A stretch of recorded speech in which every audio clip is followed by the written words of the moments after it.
I am Joshua, 31, and I flew 3,000 miles for my parents' 40th anniversary with a small gift wrapped in thick gold paper. But before I could even pull out a chair at their reserved table, my mother looked dead at me, her face ice cold, and announced, "We didn't invite you. Your brother planned this." Then my father didn't even look me in the eye. He just reached out, casually pushed my gift right off the edge of the table, and muttered, "We don't want any cheap thing from you." The box hit the hardwood floor with a heavy thud. The entire dining room went dead silent. Before I tell you about the shocking truth of what was actually inside that box, and the absolute panic that hit them when they finally realized what they threw away, do me a quick favor. Let me know where you're watching from in the comments below. Grab a warm glass of water, sit down, and listen to me tell the whole story. I didn't yell. I didn't cause a massive scene. I calmly bent down, picked up the golden box, and walked right out the restaurant door. But to understand why that exact moment broke me, and why that specific box was the ultimate test for my family, you have to know how we got to that table in the first place. It didn't start with an anniversary dinner. It started years ago when I first realized I wasn't a son to them. I was just a bank account. The flight from Denver, Colorado to Columbus, Ohio took exactly 3 hours and 12 minutes. I know this because I spent every single minute of it staring at the gold-wrapped box sitting rigidly on my lap. I didn't read. I didn't sleep. I just traced the sharp, folded edges of the wrapping paper with my thumb, feeling the heavy weight of the documents hidden inside. When the plane finally touched down, my stomach tied itself into a familiar, painful knot. I walked through the terminal, bypassed baggage claim since I only brought a carry-on, and went straight to the rental car counter. They handed me the keys to a small, unassuming gray sedan. As I pulled out of the airport lot and merged onto Interstate 70 heading east, the landscape quickly shifted. The towering, jagged peaks of the Rockies that I had grown used to in Denver were replaced by the flat, endless green expanses of Ohio. I drove for an hour and a half, the highway eventually narrowing down into 2-lane country roads. Every mile marker, every grain silo, every weathered billboard felt like a ghost from a past I had tried desperately to outrun. I passed the old gas station on Route 31 that had been claiming it was closing soon, since I was in middle school. I passed the hardware store where my dad used to buy his tools. And then, at exactly 4:15 in the afternoon, I turned onto Maple Drive in the town of Hardin. Population, barely 4,000. There it was, the house. It looked exactly the same. The same faded brown siding that always needed a fresh coat of paint but never got one. The same sagging chain-link fence separating our yard from Mrs. Patterson's property. The same cracked concrete driveway where I used to scrape my knees as a kid. But today the house was dressed up. Bright silver and gold balloons were tightly tied to the rusted mailbox. A massive, professionally printed banner hung all the way across the front porch railing. It read, in bold black letters, "Happy 40th Anniversary, Robert and Eleanor." The street was absolutely packed. Cars lined both sides of the road for a solid block. I recognized Uncle Ray's beat-up Ford pickup truck. I saw my cousin Bobby's red Jeep. I counted at least 20 vehicles, meaning there had to be 50 or 60 people crammed inside that modest living room. I parked at the very end of the block, killed the engine, and just sat there in the sudden silence of the car. My hands were gripping the steering wheel so tightly my knuckles were completely white. I forced myself to let go. I rolled down the window just a crack. The crisp October wind carried the distinct sound of loud, layered conversation and a muffled country music song playing through the walls of the house. It was the sound of a family celebration. A family I supposedly belonged to. 60 people inside, laughing, eating, drinking, and not a single one of them was expecting me to walk through that door. I looked down at the gold box on the passenger seat. The corner of the wrapping paper had slightly creased during the turbulence on the flight. I carefully smoothed it out with my index finger. Doubt, cold and heavy, started creeping up my throat. What if I walk in there and nothing changes? What if this entire trip is just me walking straight into another firing squad? I sat in that car for 10 solid minutes, watching the afternoon sunlight filter through the dying autumn leaves. I took one long, deep breath, holding it in my lungs until they burned. Then, I grabbed the box, opened the car door, and stepped out onto the pavement. The walk from my car to the front porch was maybe 30 yards. It felt like walking to my own execution. I climbed the 3 wooden steps to the porch. I could smell Aunt Sarah's famous baked ziti radiating through the screen door. I grabbed the handle. It gave that same high-pitched squeak it always had. I pulled it open and stepped over the threshold into the entryway. The living room was unrecognizable. All the furniture had been shoved out of the way to make room for rented folding tables pushed together in a massive L shape. The tables were covered in pristine white linens. Folding chairs borrowed from the local community center lined every inch of the walls. There were expensive floral centerpieces on the tables. This was clearly my older brother Elijah's doing. He never missed a chance to flash money around to look like a big shot. In the corner, a large flat-screen TV was playing a photo slideshow on a loop. Pictures of Mom and Dad at their wedding, pictures of them on vacations, pictures of them holding Elijah as a baby, Elijah graduating, Elijah holding up a fish. I watched it for a full minute. I wasn't in a single photograph. A few heads turned toward the entryway. Mrs. Patterson, the neighborhood gossip who knew everything about everyone's divorce, custody battles, and bank accounts, was standing near the coat rack. She paused mid-bite of a dinner roll, her eyes going wide. "Joshua?" she said. She didn't whisper it. She said it loud enough that the sound cut through the music. The reaction was instantaneous. The hum of conversation died a sudden, unnatural death. Forks clattered onto paper plates. 60 pairs of eyes snapped away from their conversations and locked onto me. Then those eyes drifted down to the gold box resting in my hands, and slowly back up to my face. The silence was thick, suffocating, and incredibly awkward. I scanned the sea of faces. I saw Uncle Ray standing by the drink cooler, his jaw slack. I saw Cousin Bobby leaning against the wall, crossing his arms protectively. Then I found her. Aunt Sarah, my mother's younger sister. She was standing right near the arched doorway leading to the kitchen, holding a plastic cup of iced tea. The moment she saw me, she froze. Her eyes darted to the gold box, and a fierce, knowing light sparked in her eyes. She knew exactly what I was carrying. We had kept this massive secret for 5 years, and in that one brief look across a crowded, silent room, we silently communicated everything. I gave her a microscopic nod. She pressed her lips into a thin line and nodded back. From the head of the long table, the crowd parted slightly. Elijah stepped forward. He had been holding a glass of champagne, right in the middle of giving a toast. He was dressed in a sharp, clearly expensive navy suit. The moment he laid eyes on me, his charismatic smile vanished, replaced by a tight, panicked grimace. He quickly plastered the smile back on, but it didn't reach his eyes. He set his champagne glass down and marched toward me. He didn't offer a hug. He didn't offer a handshake. He stopped inches from my face and hissed under his breath, "What the hell are you doing here? I specifically told you Dad didn't want you here." I didn't blink. I didn't lower my voice to match his. I spoke clearly and evenly. "I came to give Mom and Dad their anniversary gift." Elijah scoffed, his eyes darting to the box. "What is that? Some cheap last-minute garbage you picked up at the airport gift shop? You need to leave before you ruin their night." I ignored him. I physically stepped around him, forcing him to move back, and looked toward the head of the table.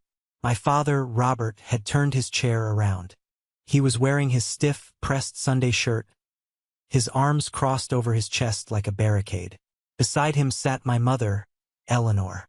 Her hands were resting on the table, nervously shredding a paper napkin into tiny pieces. I walked straight toward them.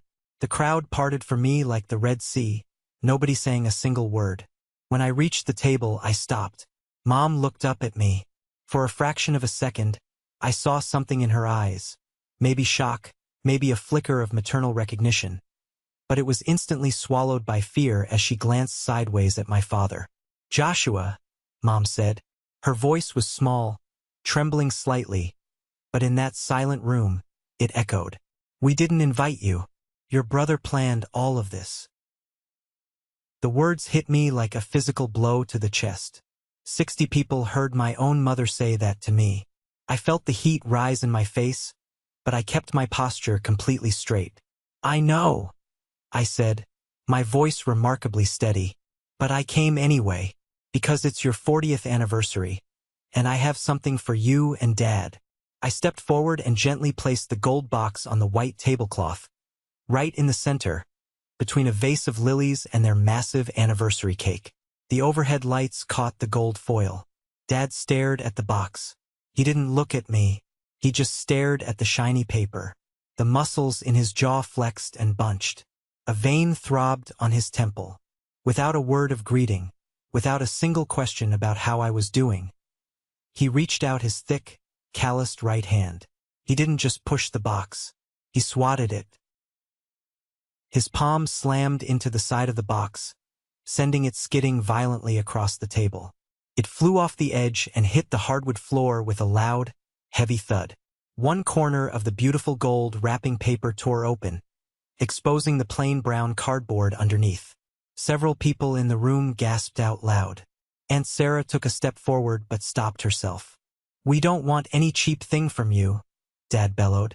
His voice was a thunderclap. He wanted everyone in the room to hear him. He pointed a finger at Elijah, who was standing behind me looking incredibly smug. Your brother paid for this party. Your brother paid for this house. He showed up. You abandoned us.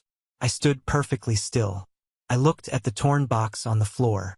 I looked at my father's furious, red face. I looked at my mother, who had her eyes squeezed shut, refusing to intervene.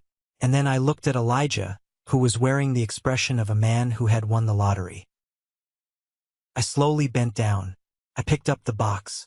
I took my thumb and carefully smoothed the torn flap of gold paper back into place, taking my time, letting the deafening silence of the room stretch out. I stood back up and looked my father dead in the eye. I didn't come here to beg for your attention, I said, my voice carrying to every corner of the room. I came to give you something I spent the last 5 years of my life working for. But I will not stand here and be humiliated by you for loving you. I didn't wait for a response. I turned on my heel and walked back through the crowd.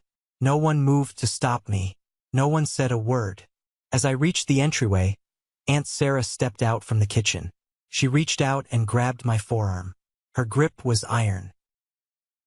Leave it with me, Joshua, she whispered fiercely, her eyes blazing with an intense, protective fury. Trust me. I hesitated for a second. Then I handed her the gold box. I pushed open the screen door, walked down the porch steps, got into my rental car, and drove away. As I merged back onto the highway, I knew the timer had started. To understand why that box was about to tear my family's reality apart, I have to take you back 5 years, to the day I realized I was entirely invisible. Growing up in Hardin, Ohio, my brother Elijah was the golden child, and I was the shadow. It wasn't just a slight preference. It was a fundamental law of physics in our household. Elijah was loud, athletic, and possessed a silver tongue that could talk him out of any trouble. I was quiet, observant, and spent my time drawing blueprints and building intricate models out of balsa wood in my bedroom. I remember a specific Tuesday evening when I was 14. I had just won first place in a statewide architectural drafting competition for high schoolers. I was incredibly proud. I brought the blue ribbon and the certificate to the dinner table, placing them carefully next to my plate. Dad walked in from his plumbing job, covered in dirt and grease. He walked right past my certificate, went straight to Elijah, and clapped him on the shoulder. Elijah had just made the junior varsity baseball team as a backup catcher. We spent the entire dinner talking about Elijah's batting average. My blue ribbon got pushed aside by a bowl of mashed potatoes and eventually stained with gravy.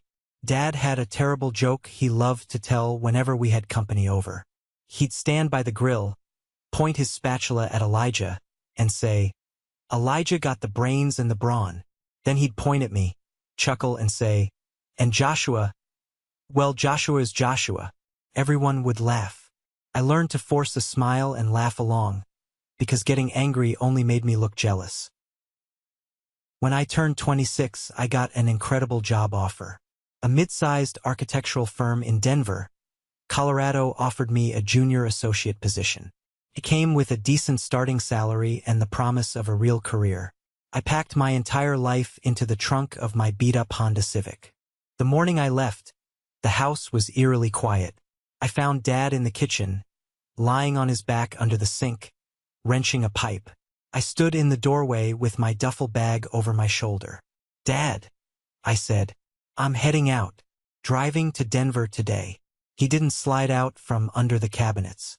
He didn't put down his wrench. He just grunted from the shadows. "Good. One less mouth to feed around here."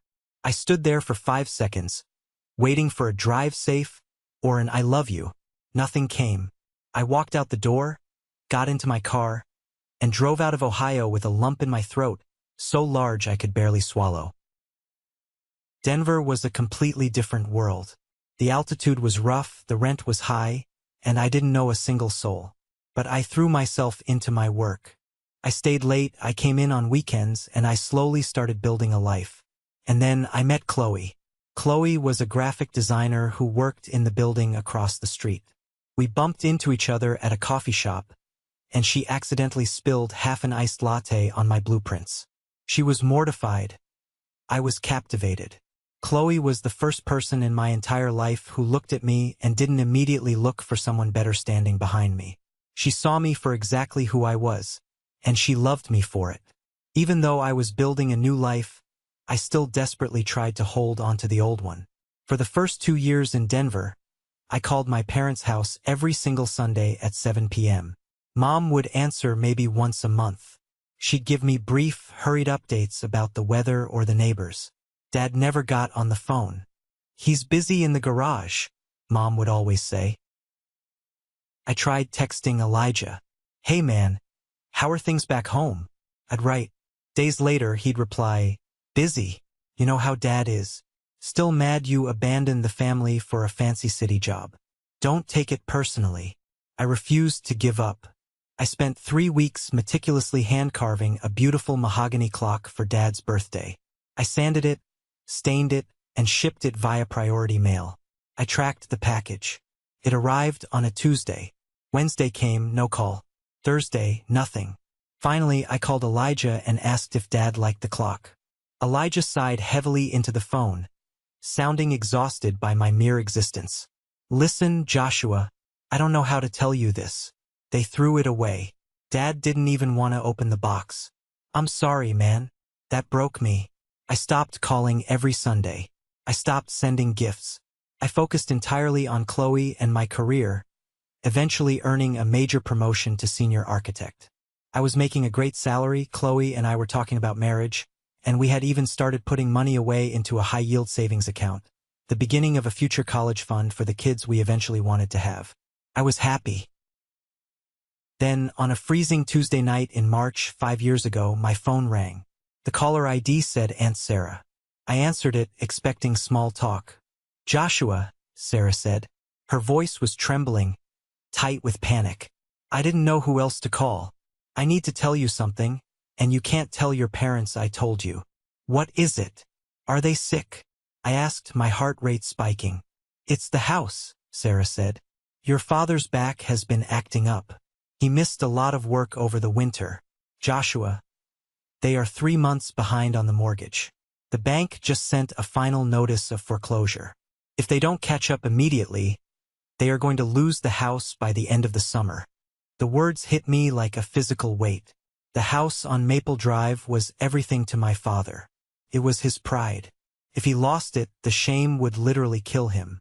The thought of my parents packing up their lives in cardboard boxes, facing the pitying stares of Mrs. Patterson and the rest of the town, felt as heavy and devastating as planning a funeral. "Does Elijah know?" I asked, gripping the phone tightly. "He lives 20 minutes away." "Elijah knows," Sarah said bitterly. "He told them a month ago that he would handle it. He promised your dad he had the money. But Joshua, I checked the mail today when your mom was at work. I saw the final notice. Elijah hasn't paid a single dime. and your father is too proud to ever ask him about it. I hung up the phone and sat in the dark living room of my apartment for hours. Chloe came out of the bedroom, saw my face, and sat next to me. I explained everything. I told her about Elijah's empty promise, about the impending foreclosure, and about the sheer, terrifying reality that my parents were about to be homeless. The next morning, before the sun even came up, I made a decision. I called First National Bank in Hardin as soon as they opened. I asked to speak to the branch manager, a man named Dave Keller. Mr. Keller, my name is Joshua Mitchell. My parents, Robert and Eleanor Mitchell, hold a mortgage with your branch, I said. Dave was professional but guarded. I can't discuss account specifics without their authorization, Mr. Mitchell. I don't need to discuss specifics, I interrupted. I know they are 3 months behind and facing foreclosure. I want to pay the arrears today in full, and I want to set up an automatic wire transfer from my account in Denver to cover their exact mortgage payment every single month until the house is completely paid off. There was a long silence on the line. I heard Dave typing on his keyboard. Mr. Mitchell, that is a very significant financial commitment. Furthermore, someone else called this branch 2 weeks ago, claiming to be a family member, and said they were going to settle the account. They never followed through. That was my brother, Elijah, I said coldly. Ignore him. He's not going to pay it. But I have one absolute, non-negotiable condition, Dave. This has to be completely anonymous. You cannot tell my parents the money is coming from me. You cannot tell my brother. If anyone asks, you tell them the payments are being made by an anonymous benefactor through a trust. Understood? Dave sighed. I can set it up that way, but you understand you won't get any credit for this, right? I don't want credit, I said. I want them to keep their home. The monthly payment was exactly $2,300. That is a massive amount of money to lose from your budget overnight. When I told Chloe what I had done, I braced myself for an argument. I expected her to yell, to tell me I was insane for sacrificing our future for a family that treated me like garbage. Instead, Chloe walked over to the kitchen table, pulled out her laptop, and opened our shared budget spreadsheet. She highlighted the row labeled Mexico Anniversary Trip and hit delete. Then she highlighted the row labeled Future College Fund and cut the monthly contribution down to 0. Okay, Chloe said, looking up at me with eyes full of fierce determination. We eat at home from now on. We cancel the cable. We make this work. Because this is who you are, Joshua, and it's why I love you. For 2 years, we bled financially. Every single month, $2,300 vanished from my checking account. I drove my car until the tires were completely bald before replacing them. We shopped at discount grocery stores, clipping coupons like our lives depended on it. But every month, I logged into the First National Bank portal and watched the principal balance on my parents' mortgage drop lower and lower. The foreclosure notices stopped. The house was saved. My parents never called to say thank you, because they didn't know it was me. I found peace in the silence. Until Thanksgiving 2 years later. Aunt Sarah called me the day after Thanksgiving. I answered the phone, expecting to hear about the turkey or how the cousins were doing. Instead, Sarah's voice was shaking with pure, unadulterated rage. Joshua, you need to sit down, she said. What happened? Is Dad okay? I asked. Physically, he's fine. Morally, this family is bankrupt, Sarah spat. Elijah stood up in the middle of Thanksgiving dinner yesterday. He tapped his glass with a fork to get everyone's attention. And then, he looked right at your father and announced that he had been secretly paying the mortgage for the last 2 years to save the house. My brain short-circuited. He what? He lied, Joshua. He took the credit. He told everyone that his business was doing great and he wanted to give back to the family. Your father literally cried. He stood up, hugged Elijah in front of 40 people, and called him the savior of the family. He said Elijah was the only son who actually cared about his flesh and blood. I felt the blood drain from my face. My hands started to tremble.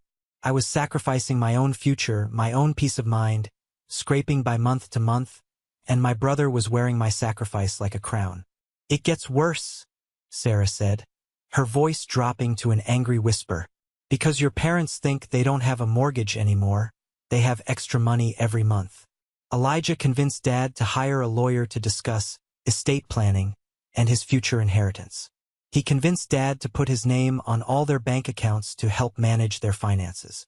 And Joshua, Elijah just bought a brand new, jet black Porsche. He showed up to dinner in it. He told everyone it was a reward for his hard work. He's using their money, Joshua. He's draining them while you pay for their roof. I gripped the edge of the kitchen counter so hard my knuckles popped. I wanted to scream.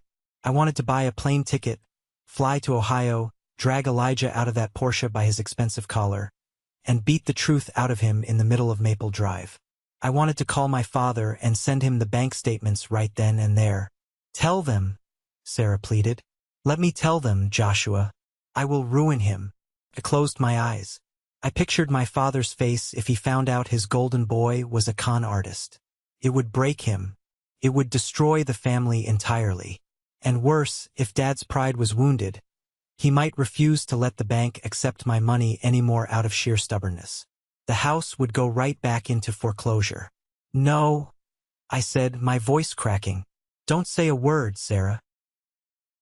Joshua, you cannot let him get away with this. As long as the house is safe, it doesn't matter who gets the credit. I lied. I hung up the phone, slid down the kitchen cabinets, and sat on the linoleum floor with my head in my hands. For 3 more years, I endured it. I paid the $2,300 every single month. I watched from afar, through Sarah's furious updates, as Elijah cemented his role as the wealthy, benevolent patriarch of the family. He threw lavish parties at my parents' house. He dictated who was invited to holidays and who wasn't, and I was never invited. Finally, 5 years and 60 payments later, the balance hit zero. The final transfer cleared. Total amount paid, $137,412. The house belonged entirely to Robert and Eleanor Mitchell. I felt a massive weight lift off my shoulders. I took Chloe out to the nicest steakhouse in Denver to celebrate. I thought the nightmare was finally over. I thought I could just walk away and live my life in peace. 2 weeks later, I opened Facebook. Right at the top of my feed was a post from Elijah. It was a digital invitation, complete with a professional graphic design. Celebrating 40 years of true love. Join us for Mom and Dad's 40th anniversary party. Hosted by Elijah Mitchell. Family only. The post had hundreds of likes. Uncle Ray commented, "Can't wait to celebrate the best couple I know." Cousin Bobby commented, "Bringing the good whiskey for this one." I scrolled through the comments. Not a single mention of me. Not a single message in my inbox. They were throwing a massive party under the roof that I had spent the last 5 years of my life bleeding to pay for, and they didn't even have the decency to invite me. Something inside me finally snapped. The quiet, compliant, invisible Joshua died right there on the couch. I picked up my phone and dialed Elijah's number. "Yeah," he answered, sounding distracted. "Elijah, it's Joshua. I saw the Facebook post about the anniversary party. When does it start? I need to know when to book my flight." The silence on the line was deafening. I could practically hear his brain scrambling to find a lie. Listen, man," Elijah stammered, his voice dropping into that fake, patronizing tone. "I didn't think you'd want to come. You hate flying, right?" "I don't hate flying. What time is the party?" Elijah sighed heavily. "Look, Joshua, Dad specifically asked me not to invite you. He said he doesn't want any drama or awkwardness ruining their special day. You know how he feels about you leaving." "Really?" I said, my voice cold as ice. "Dad said that? Or did you decide that for him to protect your own image?" "I am protecting this family," Elijah snapped, his facade cracking. "You haven't been around in years. You don't get to just waltz back in here and make Mom and Dad uncomfortable. Stay in Denver, Joshua. Stay away." "I'll be there," I said and hung up. I immediately called Dave Keller at First National Bank. "Dave, the account is settled. I said. I need you to overnight me the official, notarized mortgage satisfaction certificate with the bank's gold seal on it. And I need a printed ledger of all 60 payments. I want my name, my routing number, and the exact dates clearly visible on every single page. I'll have it sent via overnight courier today, Mr. Mitchell, Dave said. When the thick manila envelope arrived, I sat at my dining room table. I pulled out the crisp official documents, 60 pages proving exactly who saved that family. Then I took out a pen and wrote a letter to my parents. Took me 4 drafts. I tore up the first 3 because they were too angry, too bitter. The final draft was simple, honest, and devastating. I placed the letter on top of the bank statements, put them in a sturdy box, and wrapped it in gold paper. The next morning, Chloe drove me to the airport. As I grabbed my bag, she pulled me into a tight hug. You survived 5 years of being the bigger person, she whispered in my ear. Today, you let the truth do the talking. I love you. I boarded the plane with the gold box on my lap, ready to drop a bomb on the fiction my brother had built. I was already 5 miles down the interstate, gripping the steering wheel of my rental car so hard my hands were cramping, when the bomb finally went off back at the house on Maple Drive. I didn't get to see the explosion with my own eyes. I didn't get to watch the shockwave roll through that crowded living room. But Aunt Sarah called me the very next morning. She gave me a play-by-play that was so vivid, so brutally detailed, that I feel like I was standing right there in the corner watching the whole thing unfold. The moment the heavy wooden front door clicked shut behind me, the suffocating silence in that room shattered. Elijah, always the showman, immediately tried to seize control of the narrative. He clapped his hands together, plastered his trademark charismatic smile onto his face, and let out a loud, forced laugh. Well, that was incredibly awkward, Elijah announced to the crowd, shaking his head like he was the victim of a terrible inconvenience. I apologize for my brother's little dramatic exit. He's always had a chip on his shoulder. But let's not let his tantrum ruin Mom and Dad's special night. Who wants to cut this massive cake? A few people murmured politely. Cousin Bobby shifted his weight from one foot to the other, looking uncomfortable. Nobody made a single move toward the dessert table. Aunt Sarah didn't move either. She stood perfectly still near the entryway, holding my torn gold box in both of her hands. She told me later that she felt like she was holding a live hand grenade, and she was just waiting for the absolute perfect second to pull the pin. She looked at Elijah, who was sweating through his expensive navy suit. Then she looked at my father, who was still red-faced, breathing heavily, staring blankly at the spot on the hardwood floor where he had shoved my gift. Sarah took a deep breath, squared her shoulders, and walked slowly to the center of the massive, L-shaped arrangement of folding tables. Every single eye in the room followed her. Before anyone touches a single slice of that cake, Sarah said. Her voice wasn't a yell, but it was so sharp and commanding that it cut through the lingering tension like a steel blade. There is something every single person in this room needs to see right now. Dad's head snapped up. His eyes narrowed. Sarah, leave it alone. Put that trash in the garbage can and stay out of family business. I have stayed out of it for 5 long years, Robert. Sarah shot back, her voice rising in volume. I have bit my tongue until it bled. That ends right now. Elijah realized what was happening. He moved fast. He lunged toward her, reaching his hand out to snatch the box. Aunt Sarah, come on. This isn't the time or the place for this. Give me the box. Let me just throw it away outside. Don't you dare touch me, Elijah, Sarah warned. Her eyes flashed with a maternal fury that made Elijah physically recoil. He froze in his tracks, his hand suspended in midair. Sarah slammed the gold box down on the exact same spot on the white tablecloth where Dad had pushed it off 2 minutes earlier. She didn't bother trying to save the wrapping paper. She dug her fingers in and ripped the rest of the gold foil away, tossing it onto the floor. She exposed the thick, heavy manila envelope bearing the First National Bank logo. She pulled out my handwritten letter and set it aside for a moment.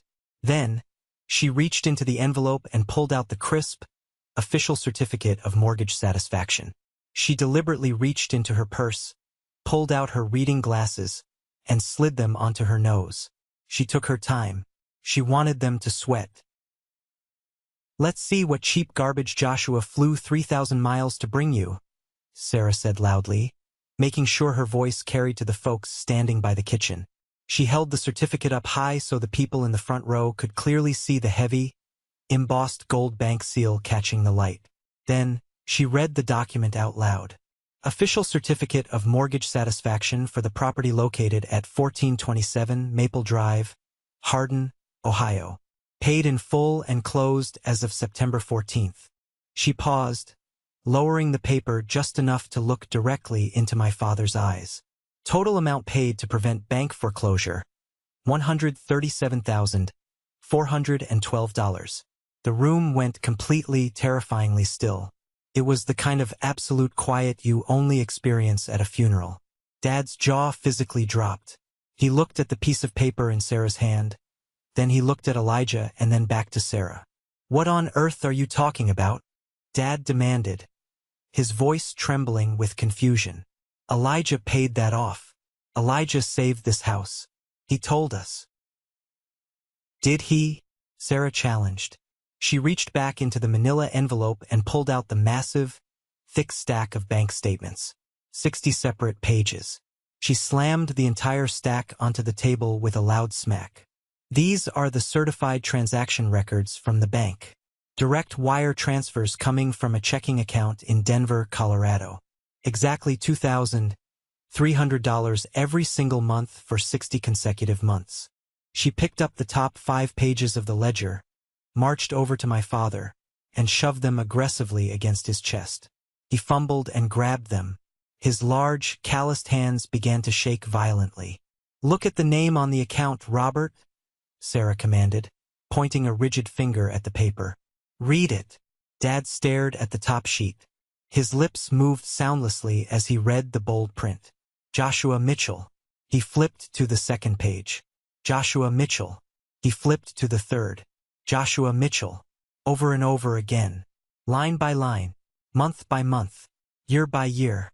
The undeniable proof of my existence, and my sacrifice, was staring him right in the face. Sarah turned away from him and faced the rest of the crowded room. She started peeling off pages of the bank statements and handing them out to anyone who was standing close enough to take one. She handed a page to Uncle Ray. She thrust a page into Cousin Bobby's hands. She even handed a page to Mrs. Patterson, who grabbed it like it was the winning lottery ticket. 5 years, Sarah announced to the room, making sure every single person heard the truth. Joshua lived in a tiny apartment. He canceled his vacations. He drained his own salary. He completely emptied out his future college fund to quietly pay the crushing debt on this house. He did it so his father wouldn't lose his pride. He did it completely anonymously, asking for absolutely nothing in return. Uncle Ray slowly looked up from the bank ledger in his hands. His face was dark with anger. He turned slowly and looked straight at Elijah. "Elijah," Ray said, his voice thick with a dangerous, quiet rage. "You looked me dead in the eye at the Thanksgiving dinner table 2 years ago, and you swore to me you were writing checks to the bank." Elijah's face was entirely drained of color. He looked like a cornered animal. He took a clumsy step backward, bumping his hip hard against a metal folding chair. I helped," he stammered, his silver tongue finally failing him. "I contributed in other ways, Uncle Ray. I handled the lawyer stuff. I managed the inheritance planning to protect the family assets. I gave them financial advice. You didn't pay a single dime toward the roof over your own parents' heads," Sarah yelled, her voice echoing off the walls. "Dave Keller at the branch confirmed it all to me. You promised your father you would pay the arrears, and then you walked away and let them face foreclosure. Joshua stepped in from 3,000 miles away to save them from being thrown out onto the street." Dad slowly lowered the papers. The anger was completely gone from his face, replaced by a look of sheer, unadulterated devastation. It was the look of an old man watching the entire foundation of his reality crumble into dust. "You lied to me," Dad whispered, his voice cracking. You let me stand up in front of this entire family and call you a savior. You sat there and smiled while I treated your brother like absolute dirt. You let me throw his gift on the floor. Elijah opened his mouth, desperately trying to form a sentence, but nothing came out. He looked around the room, searching for a single friendly face. The neighbors and cousins who had been clapping for his champagne toast 10 minutes ago were now glaring at him with pure disgust. Mrs. Patterson actually took a physical step away from him, pulling her cardigan tight around her shoulders. Cousin Bobby shook his head in absolute disbelief. Then Mr. Holloway spoke up.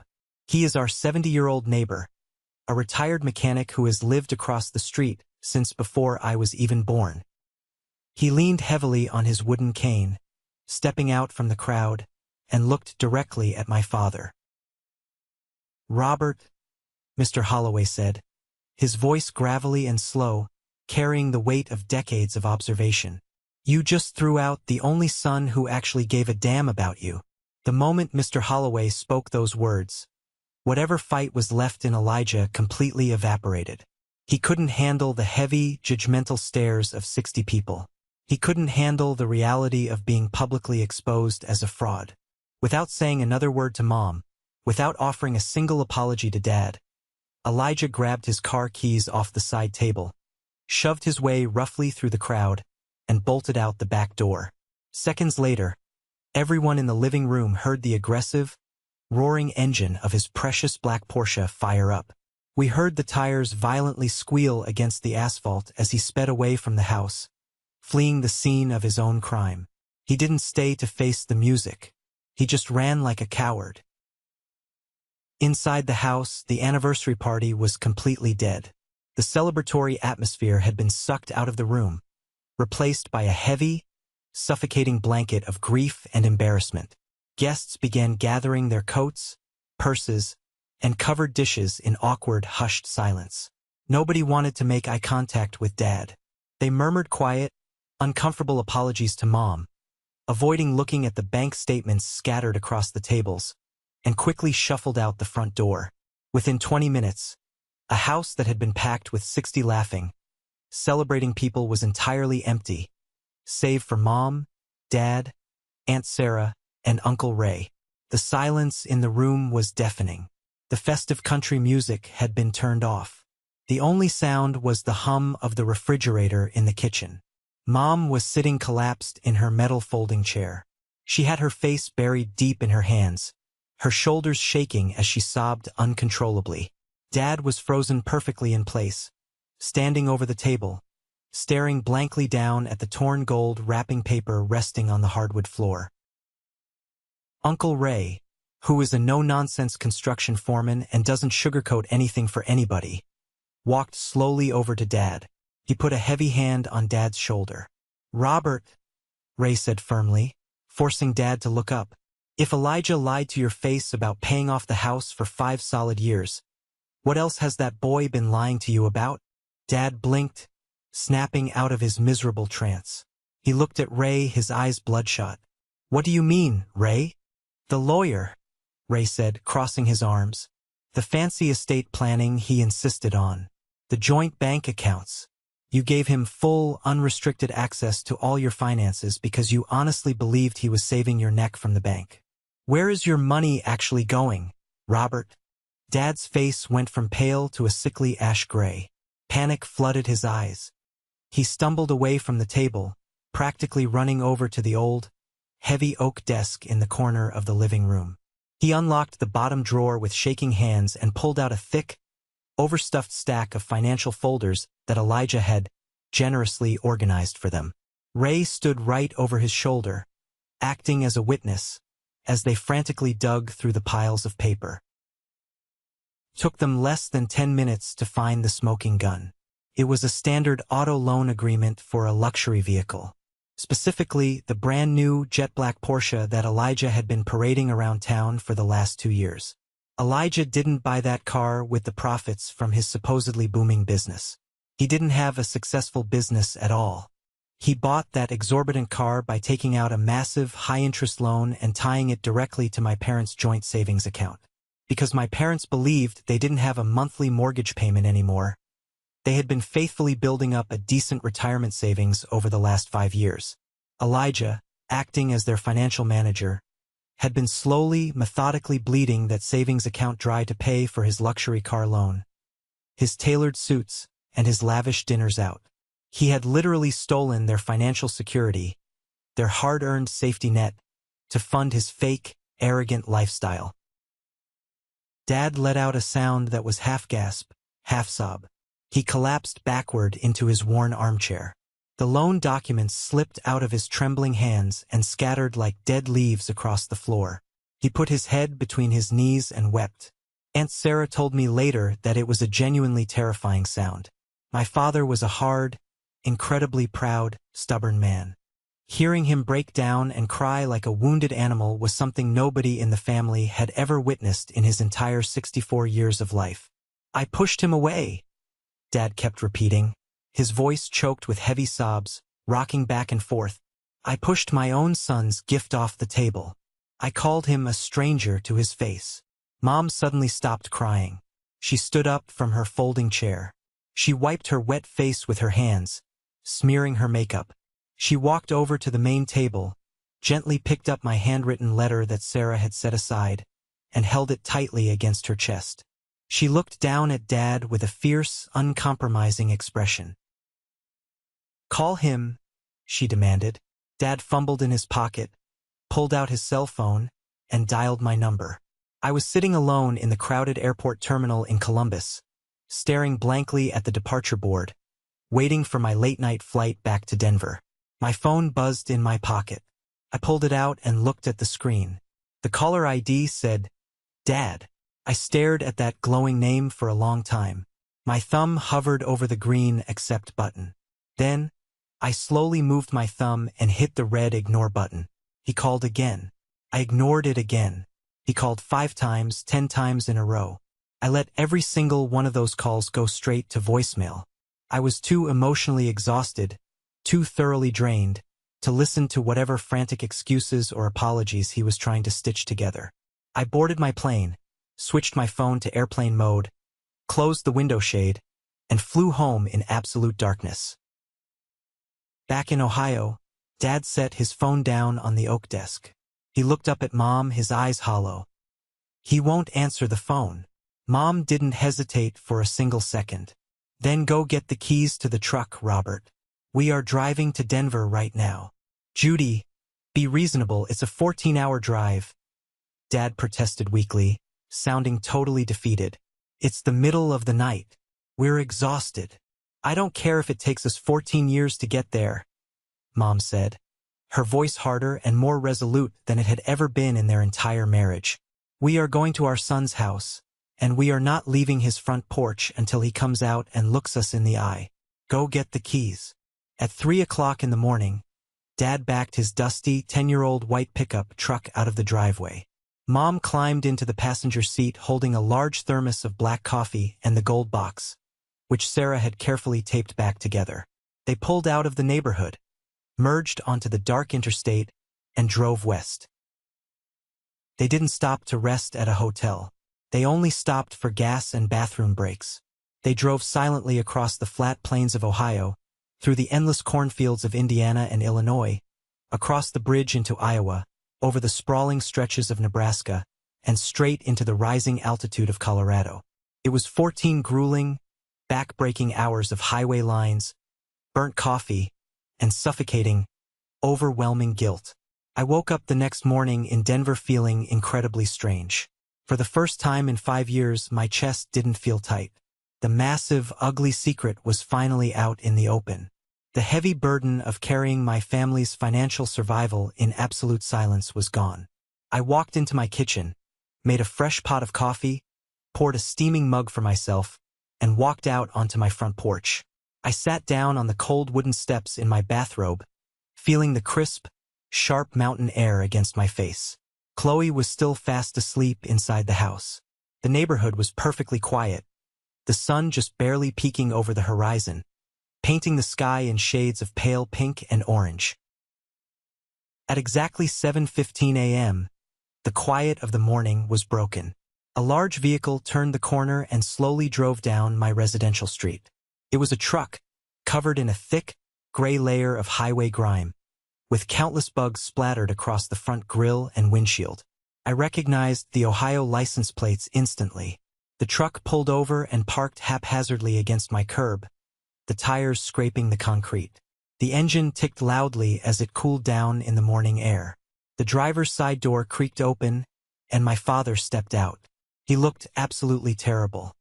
He was wearing the exact same flannel shirt he had worn to the anniversary party the night before, now heavily wrinkled and stained with spilled coffee. His eyes were deeply bloodshot, rimmed with dark, heavy purple circles. His hair was a mess. The 14-hour drive had taken a brutal toll on him. He looked like he had aged a full decade overnight. Mom stepped out of the passenger side a moment later. She looked just as exhausted, clutching the taped-up gold box tightly against her chest like it was a shield. They walked slowly up my concrete driveway and stopped right at the bottom of the porch steps. 20 feet of space separated us. I didn't stand up. I didn't run down the stairs to embrace them. I just sat there, holding my warm coffee mug in both hands, and waited for them to speak. Dad took off his faded baseball cap and crushed it nervously in his hands. His jaw worked back and forth. He looked at me, really looked at my face, for what felt like the very first time in years. "Joshua," he said. His voice was completely stripped raw, raspy from exhaustion and crying. "I am so sorry. I didn't say anything. I just looked at him, letting the weight of those 3 words hang in the cold morning air. I was blind," Dad continued, tears welling up in his exhausted, red eyes and spilling over his cheeks. "I let my own stupid, stubborn pride blind me to the truth.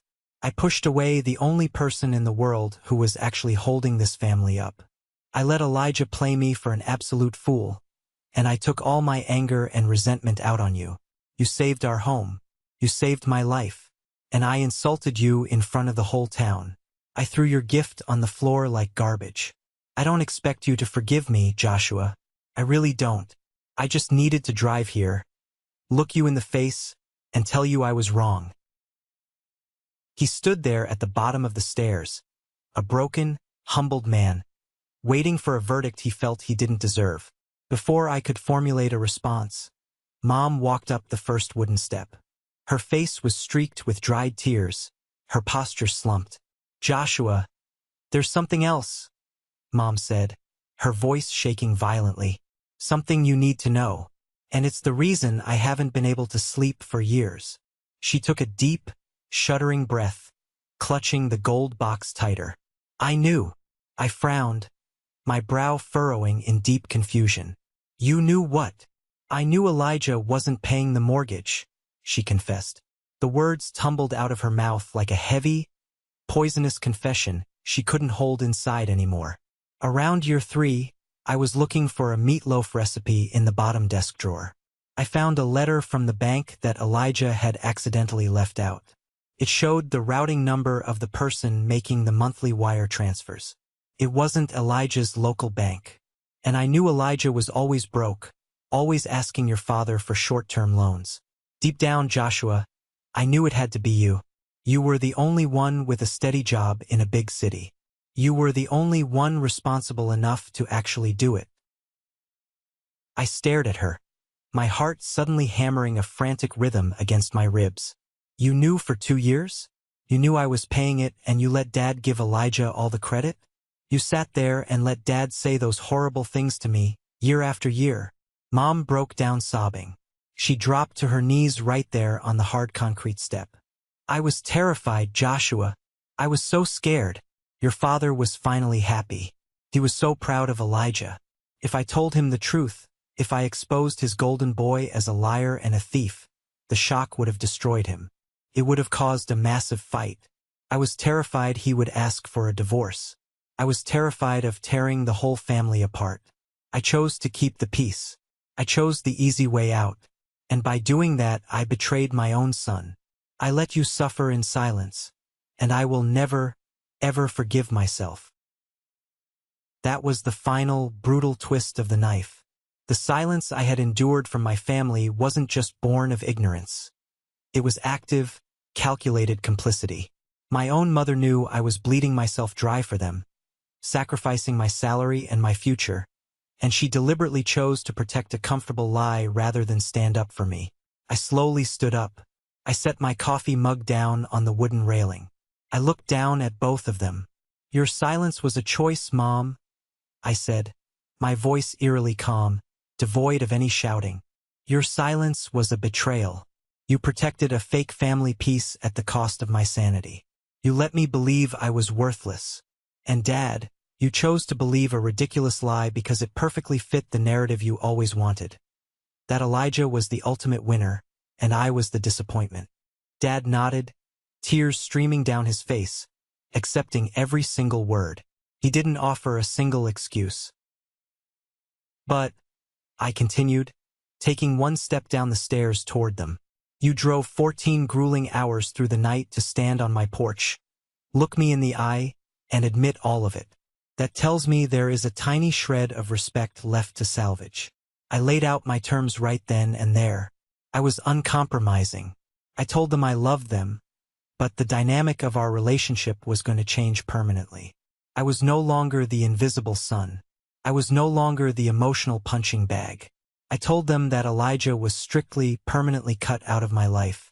If they ever tried to mention his name to me, or if they ever tried to mediate a forced reconciliation between us, I would change my phone number, move, and walk away from them forever. I told them they needed to prove they actually wanted to be in my life through consistent actions, not just empty, tearful apologies. They agreed to absolutely everything. They promised they would do whatever it took. They walked into my house, sat down at my cheap kitchen table. Chloe made them breakfast, and for the first time in my 31 years of life, we actually sat down and talked to each other with genuine honesty. It has been exactly 3 months since that cold morning on my porch in Denver. Back in Hardin, Ohio, the social fallout was absolute and merciless. You know how small towns operate. Word spread faster than a wildfire in dry brush. By Monday morning following the anniversary party, everyone at the grocery store, the local diner, and the church knew exactly what Elijah had done. He became an instant, undeniable pariah. People stopped returning his phone calls. The friends who used to drink his expensive whiskey suddenly didn't want to be seen standing next to him. Without access to my parents' bank accounts to siphon off their savings, Elijah couldn't make the massive monthly payments on his fake luxury lifestyle. The bank repossessed the black Porsche right out of his driveway in broad daylight. Mrs. Patterson, naturally, watched the entire tow truck operation gleefully from her front window. Last I heard through the grapevine, Elijah packed up his apartment in the middle of the night and moved to a different state to avoid the crushing shame and the aggressive debt collectors chasing him. I haven't spoken a single word to him, and I never will. Dad went straight to First National Bank the very next week with Uncle Ray. They sat down with Dave Keller, immediately removed Elijah's name from every single account, and securely locked down their finances. Dad called me from the bank parking lot afterward to tell me it was officially done. My parents call me every single Sunday evening now. At 7 p.m., without fail, my phone rings. Dad is always the one who talks first. He asks about my latest projects at the architecture firm. He asks how Chloe is doing. Sometimes we only talk for 10 minutes about the weather or a sports game, but the point is, he calls. Mom sends handwritten cards in the mail every few weeks just to say hello. They are trying. They are really, truly putting in the effort to rebuild the trust they spent a lifetime breaking. Last month, Chloe and I finally got married. We had a small, intimate ceremony up in the beautiful Colorado mountains. We used the money we had finally started saving up again to pay for it ourselves. My parents flew out for the wedding. It was the first time Dad had been on a commercial airplane in his entire life. When I walked down the aisle, I looked at the front row. Dad was sitting there, wearing a simple, clean suit, holding Mom's hand tightly. He wasn't the loudest guy in the room anymore. He was quiet, humble, and when I looked at him, he smiled and gave me a small, deeply respectful nod. I didn't buy my parents love with that house. I forced them to open their eyes and finally see me. Sometimes you have to stop screaming for attention and let your actions speak loud enough to shatter the comfortable illusions people build around you. Thank you for sticking around and listening to my story. I know it was a long journey, but sharing it here feels like finally letting go of a massive breath I've been holding in my chest for 5 years. I hope this resonated with you in some way. Family dynamics are rarely simple, and sometimes the people who are supposed to protect us are the ones who hurt us the most. Have you ever found yourself in a similar situation? Have you ever had to carry a heavy burden for people who didn't even notice? Or had someone else completely steal the credit for your hard work? I would really love to read your stories down in the comments. Before you go, I have a special request for my true supporters.